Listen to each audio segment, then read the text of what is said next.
Dans un pays lointain, où les rivières ondulent comme des serpents d'argent sous le soleil, se levait un murmure. Ce murmure venait des vallées en fleurs où un événement énigmatique prenait forme. À Publa, une ville entourée de montagnes majestueuses, un groupe de jeunes rêveurs se rassemblait dans les ruelles pavées, fascinés par des histoires anciennes relayées à la lumière des étoiles. Parmi eux, un garçon nommé Miguel, au regard curieux et aux cheveux en désordre, sentit que quelque chose de grand se préparait. Les rumeurs parlaient d'une prophétie ancienne, transmise à des générations, désormais chuchotée dans les murmures des arbres. Les sages du village avaient jugé le temps inapproprié pour révéler cette vérité. Mais un jour, une lettre inopinée parvint à Miguel, portant le tampon avarié d'une époque révolue. Intrigué, le jeune homme décida de percer le secret de cette prophétie, qu'il sentait liée à l'existence même de son peuple. Un soir, après une journée d'exploration, Miguel, accompagné de sa meilleure amie, Isabella, une fille vive et implacable, s'aventura dans une grotte mystérieuse située à l'orée d'une immense forêt. Les murs de la grotte étaient ornés de symboles étranges, certains illuminés par un éclat surnaturel. Alors qu'ils s'enfonçaient plus profondément, un tremblement de terre léger fit vibrer le sol sous leurs pieds, comme s'il s'agissait d'un appel. Les deux amis échangèrent un regard inquiet mais déterminé. « Que penses-tu que tout cela signifie » demanda Isabella, tentant de calmer son esprit en proie à l'angoisse. Miguel, sentant l'adrénaline dans ses veines, répondit « Je pense que nous sommes ici pour découvrir quelque chose de puissant, quelque chose que le monde doit connaître. » Soudain, une figure apparut au fond de la grotte, enveloppée d'une lumière douce. La silhouette, celle d'une femme majestueuse, émanait une aura de paix et de sagesse. Ses yeux, un océan de compassion, se posèrent sur eux. C'était Maria, la gardienne des secrets. « Enfant de la terre, commença-t-elle d'une voix mélodieuse, votre quête pour la vérité ne fait que commencer. Chaque génération doit faire face à ses propres épreuves. Ce que vous devez savoir, c'est que le monde se trouve à un carrefour essentiel. Les événements que vous allez vivre peuvent ressembler à des ombres du passé, mais sachez qu'il existe toujours une lumière qui appelle à la résilience. » Miguel et Isabella, éblouis par la beauté de sa présence, se concentrèrent attentivement sur ses paroles. Elle enchaîna avec des récits d'anciennes luttes et de victoires, évoquant la guerre et la paix. Elle leur révéla que leur région avait un rôle crucial à jouer dans la reconquête de l'harmonie perdue, et que des choix difficiles les attendaient. La prophétie parle d'un danger imminent, d'un déséquilibre qui menace de rendre ce monde méconnaissable. Mais il y a toujours de l'espoir. Rassemblez votre communauté, encouragez-la à croire en ses capacités. Vous êtes les porte-voix d'une génération nouvelle, leur dit-elle ensuite, le regard perçant. Les vacances d'été approchaient, et Miguel et Isabella comprirent que leur mission commençait. Armés de la détermination d'un avenir à bâtir, ils rassemblèrent leurs amis, Lucia, une artiste avec une passion pour la peinture, Matteo, un conteur talentueux, et Anna, une fervente défenseuse des droits de l'homme. Ensemble, ils décidèrent d'organiser des rencontres communautaires dans le village pour partager les histoires que Maria leur avait transmises. Des musiciens locaux vinrent, et chaque soirée devint une célébration de l'espoir et de la résilience. Les gens chantèrent, dansèrent et partagèrent leurs propres récits de lutte et de triomphe. Mais à mesure que leur mouvement grandissait, un vent de sombres menaces soufflait sur Publa. Une ombre se profilait à l'horizon. Des conflits éclataient dans les régions voisines, et la peur de l'inconnu menaçait de les engloutir. Un soir, lors d'une de leurs réunions, des échos de cris résonnèrent à l'extérieur. Un groupe de personnes, désespérées et bouleversées, fit irruption dans la salle. Munis de torchers et de pancartes, ils parlaient de l'angoisse croissante face aux événements récents. « Si nous restons silencieux, nous serons balayés par ces turbulences », cria un homme au milieu de la foule. Miguel, bien qu'effrayé, prit la parole. « Ce n'est pas seulement une menace pour nous, c'est un appel à agir ensemble. Nous sommes la voix de la paix, et nous devons nous lever contre cette tempête. » La tension dans la salle se transforma alors en une force collective. Dans les jours qui suivirent, les amis unirent leurs talents pour enseigner l'importance du dialogue et de la compréhension. Des ateliers furent organisés, où les gens apprenaient la résolution de conflits, les arts comme moyen d'expression et la force de la solidarité. Les semaines passèrent, et lors d'une nuit starifiée, Maria apparut à Miguel et Isabella une fois encore. « Vous avez fait un travail remarquable, mais ne vous reposez pas sur vos lauriers. La voie sera encore semée d'embûches. Restez vigilants et n'oubliez pas que la lumière que vous portez peut toujours effacer les ténèbres. » Ces mots résonnèrent profondément en eux, rappelant à chacun leur devoir de protéger l'harmonie fragile qu'ils avaient cultivée. Le temps continua de s'écouler, et alors que l'horizon se teintait de couleurs inquiétantes, une tension palpable pesait sur Publa. Mais face aux orages qui s'annonçaient, Miguel et ses amis restèrent inébranlables. Armés de la vérité et de la lumière qu'ils avaient embrassée, Ils faisaient le serment de ne jamais abandonner le combat pour la paix, œuvre de leur cœur et de la sagesse transmise. Ainsi, en traversant l'adversité, ils réalisèrent que même les plus petits d'entre eux pouvaient devenir des géants de lumière et d'espoir, transformant leur ville et, peut-être, le monde. Leurs actions, poussées par la foi renouvelée, devinrent un écho permanent de la promesse de mieux à venir. Il était une fois, dans une petite ville nichée au cœur des montagnes de l'Altiplano, une jeune fille nommée Isadora. Vivant dans un charmant village aux murs colorés, elle rêvait d'aventure et de mystère. Isadora était connue pour son cœur généreux et son esprit curieux.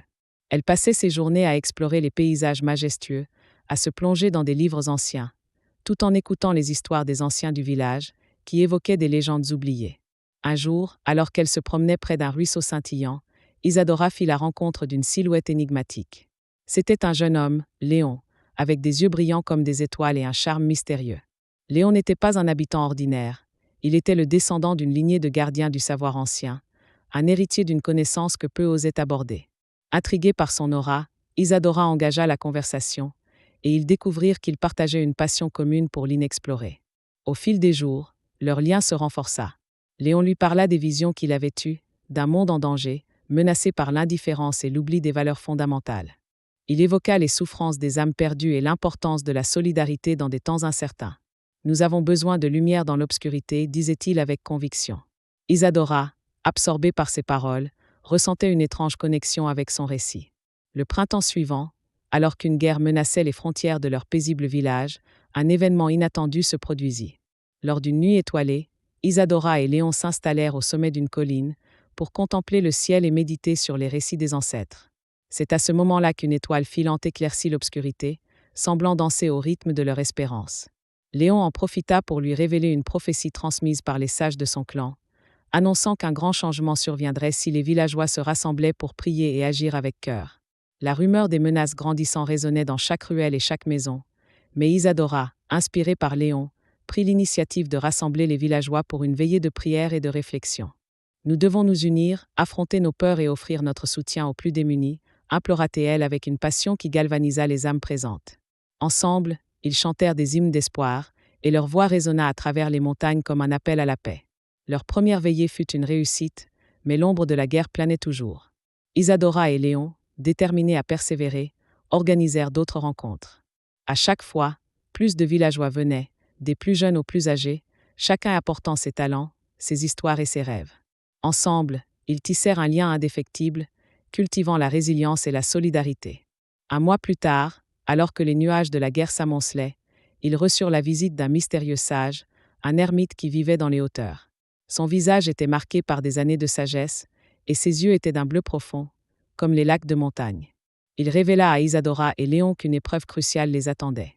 La véritable force d'un peuple se révèle dans les instants les plus sombres. Soyez les artisans de votre destin, transformez absolument chaque moment d'adversité en opportunité. Fortifiés par ces paroles, Isadora et Léon intensifièrent leur engagement. Ils mirent sur pied des initiatives pour aider les familles touchées par l'instabilité, distribuant des denrées alimentaires et offrant leur aide aux plus vulnérables. Ces actions attirèrent même l'attention des régions voisines, et bientôt, un mouvement de solidarité émergea, reliant les villages alentours. Cependant, les échos de la guerre ne tardèrent pas à frapper à leur porte. Les rumeurs de conflits armés se faisaient de plus en plus menaçantes. Un soir, Isadora reçut un message urgent. Une troupe ennemie approchait du village. Son cœur battait la chamade. Avec Léon, ils organisèrent une dernière prière collective, remplie de courage et d'espoir, rassemblant tous ceux qui croyaient en un avenir paisible. Au moment où l'ennemi fit son apparition, un phénomène inattendu se produisit. Les villageois, main dans la main, chantèrent d'une seule voix, produisant une mélodie si puissante qu'elle sembla faire vibrer l'air.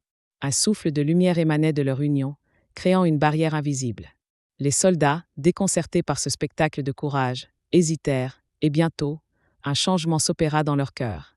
Ils se retournèrent, chassés par une force dont ils ne pouvaient comprendre l'origine. Isadora et Léon réalisèrent alors que leur mission était bien plus qu'une simple lutte pour la survie. Ils avaient éveillé quelque chose de puissant et de sacré au sein de chaque individu, une lumière qui brillait dans l'obscurité. Leurs efforts avaient dessiné une toile de solidarité, et les gens de tous les horizons s'unirent pour bâtir un avenir meilleur. Les mois passèrent et, avec le temps, leur village devint un symbole d'espoir.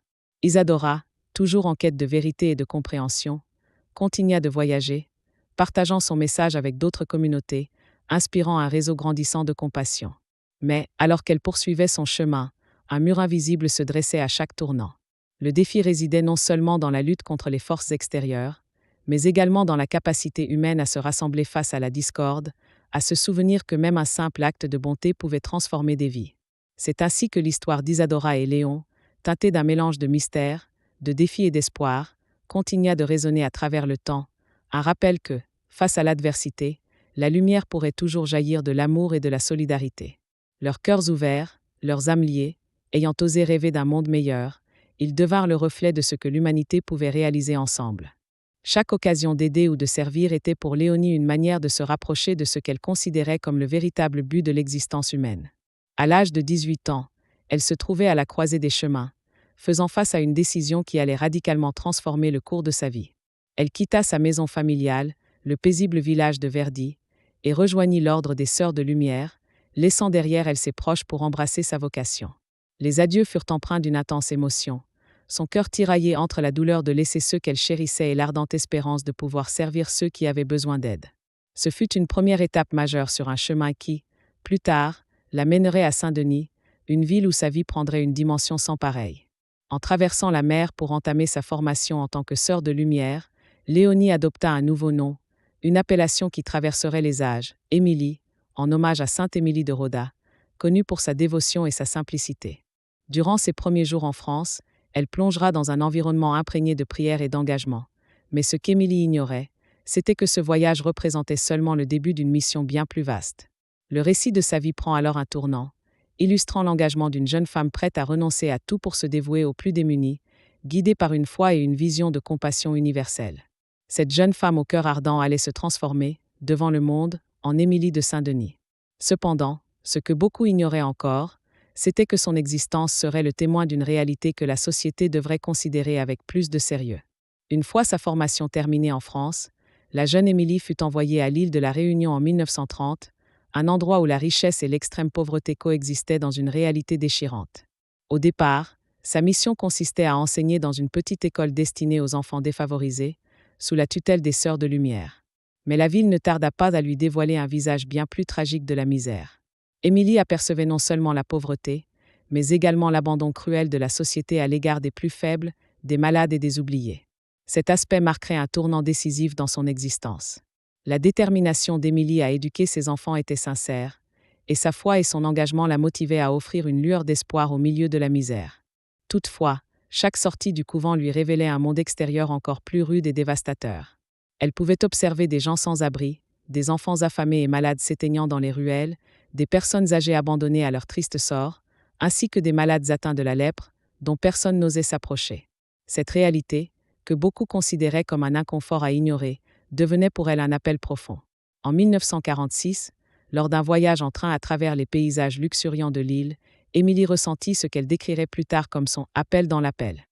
Une voix intérieure lui soufflait de quitter le couvent, d'arpenter les rues et de vivre parmi les pauvres pour les servir directement, sans intermédiaire. Ce fut un moment charnière qui changerait sa vie à jamais. Une religieuse ayant déjà consacré des années de sa vie au service, elle comprenait qu'elle devait abandonner toute assurance et sécurité pour plonger au cœur de la souffrance de ceux qui souffraient en silence. Ce n'était pas un simple élan passager, mais une certitude profonde. À son retour de ce voyage, Émilie demanda l'autorisation à l'Église de quitter la congrégation des Sœurs de Lumière afin de répondre à ce nouvel appel. Elle désirait dédier sa vie à secourir les pauvres de manière plus radicale, en partageant leur existence, leurs douleurs et leurs souffrances. Finalement, en 1948, elle obtint le feu vert pour commencer cette mission au cœur de Saint-Denis. Émilie quitta la sécurité du couvent pour pénétrer dans l'âme d'une ville qui avait désespérément besoin de son aide. Dans le couvent, elle revêtit l'emblématique sari blanc, orné de bordures bleues, qui deviendrait le symbole de sa mission. Elle s'avança alors dans les quartiers les plus défavorisés de la ville, n'emportant que sa foi et sa détermination. La transformation d'Émilie en Mère Émilie représentait un changement radical. Dans les rues chaotiques de Saint-Denis, elle commença à saisir l'ampleur de l'impact que pouvait avoir la misère extrême, un thème qui, plus tard, serait à la base de ses avertissements au monde. Elle ne voyait pas simplement la dégradation matérielle, mais également une solitude et un abandon qui semblaient encore plus pénibles. Mère Émilie, comme elle serait désormais connue, percevait ce que peu voulaient ou pouvaient voir, la souffrance silencieuse de ceux que la société avait délaissés. À ses débuts, sa mission était presque solitaire, puisque peu comprenaient ou soutenaient sa décision de vivre de la sorte. Cependant, elle demeurait convaincue que la compassion devait être le noyau de son existence. Ce qui avait commencé comme un désir d'aider quelques personnes s'était rapidement transformé en un appel global, et son impact à Saint-Denis fut si profond que, progressivement, de plus en plus de personnes se rallièrent à sa cause. Mère Émilie commença à devenir un symbole de l'espoir et de la résistance pour les oubliés, un icône résonnant au niveau mondial. Mais quel était véritablement le message qui émergeait de sa mission dans la ville? Le message, qui se forgerait dans son cœur, allait prendre une forme claire et puissante, un avertissement pour le monde entier, même si tout le monde n'était pas prêt à l'écouter.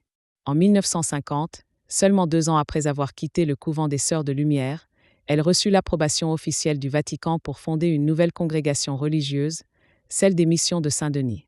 Cet acte fut une étape fondamentale dans son parcours, formalisant son engagement à vivre entre les pauvres et à leur venir en aide dans tous les aspects de leur vie.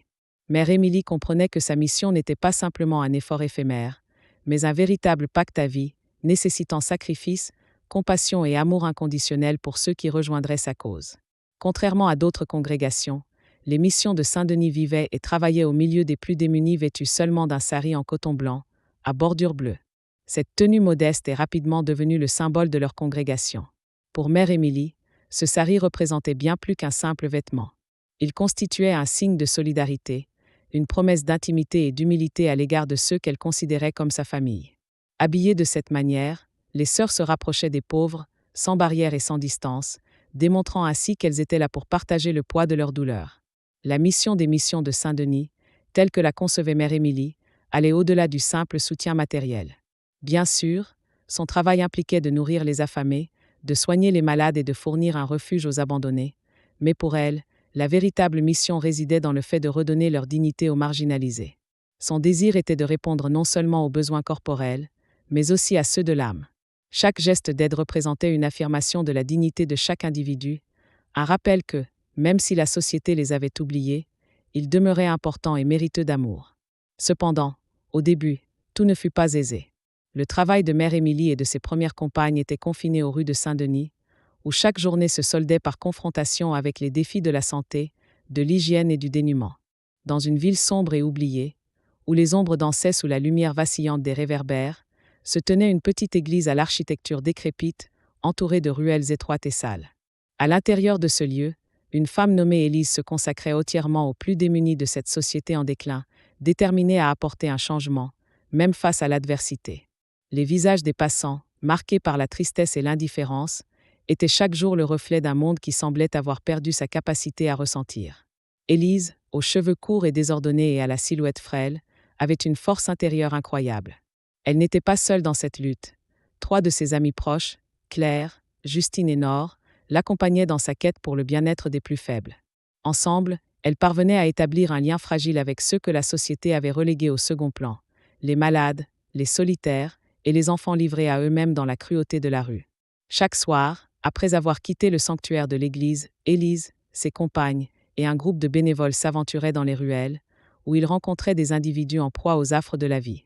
Les cris d'une mère désespérée à la recherche de son enfant résonnaient au loin, tandis qu'un homme, rongé par une maladie que l'on ne souhaite pas nommer, se recroquevillait sur lui-même dans un coin sombre. Ils offraient de la nourriture, des soins, et surtout une oreille attentive, tentant d'apporter un peu de lumière dans cette obscurité. Au début, leur présence était accueillie avec méfiance. Ces âmes abandonnées, ayant subi l'humiliation et le rejet pendant trop longtemps, voyaient d'un mauvais œil qu'on s'approche, craignant une nouvelle déception. Mais Élise et ses amies étaient persistantes. Un jour, elles rencontrèrent Eva, une jeune fille dont le visage était marqué par des blessures invisibles, mais qui avait encore cette lueur d'espoir dans ses yeux. Elle accepta de s'asseoir avec elle, et dans les jours qui suivirent, son histoire devint le catalyseur qui motiva de nombreuses personnes à rejoindre leur cause. Sous l'impulsion du sourire d'Eva, des hommes et des femmes, d'horizons divers, commencèrent à comprendre la noble mission d'Élise. Leurs rangs grossirent et, de fil en aiguille, la petite église se transforma en un centre de refuge, un lieu non seulement d'assistance, mais de partage et de solidarité. L'impact de leur travail devint palpable, et l'écho de leurs actions se propagea bien au-delà de leurs attentes. Ils ne faisaient pas qu'apporter une aide matérielle, ils insufflaient également un nouvel esprit, un souffle de vie à ceux qui avaient cru que tout espoir était perdu. Mais derrière chaque geste de bonté, Élise avait une préoccupation grandissante. Dans ses discours passionnés, elle évoquait l'indifférence insidieuse qui prévalait, les ravages causés par l'avidité et le mépris envers les plus vulnérables. Elle ne souhaitait pas uniquement protéger les personnes qu'elle aidait, mais aussi éveiller les consciences sur les dangers d'une société aveugle à la souffrance d'autrui. Son message, empreint d'urgence, résonnait dans la ville, appelant à une prise de conscience collective. Loin d'être passive, sa mission devint une arme pour combattre les injustices. Élise et ses amis s'impliquèrent dans des actions de sensibilisation, organisant des rencontres pour partager des récits de vie, briser le silence qui entourait ces existences oubliées. Elle voulait montrer que chaque individu mérite d'être entendu, que derrière chaque visage se cache une histoire. Alors qu'elle regardait les étoiles briller dans le ciel sombre de la ville, Élise et ses compagnons réalisèrent qu'elles avaient réussi à établir une connexion, à tisser un réseau de solidarité qui ne cessait de s'étendre. Chacune de leurs actions devenait une flamme de résistance contre l'obscurité qui menaçait de les engloutir. Leurs efforts attirèrent même l'attention de personnalités influentes, qui commençaient à écouter la voix d'Élise et à reconnaître l'importance de leur cause. La petite paroisse qui avait commencé comme un simple abri pour les souffrants devenait un symbole d'espoir, un phare lumineux dans un monde souvent englouti par le désespoir. Et tandis que le mouvement prenait de l'ampleur, le message d'Élise ne pouvait plus être ignoré. Elle savait qu'il ne s'agissait pas seulement de venir en aide, mais aussi d'éveiller les consciences, de rappeler à chacun le besoin crucial de compassion et d'engagement envers les autres. Dans cette lutte collective, un vent de changement était en train de souffler, promettant un futur où l'indifférence ne serait plus qu'un lointain souvenir.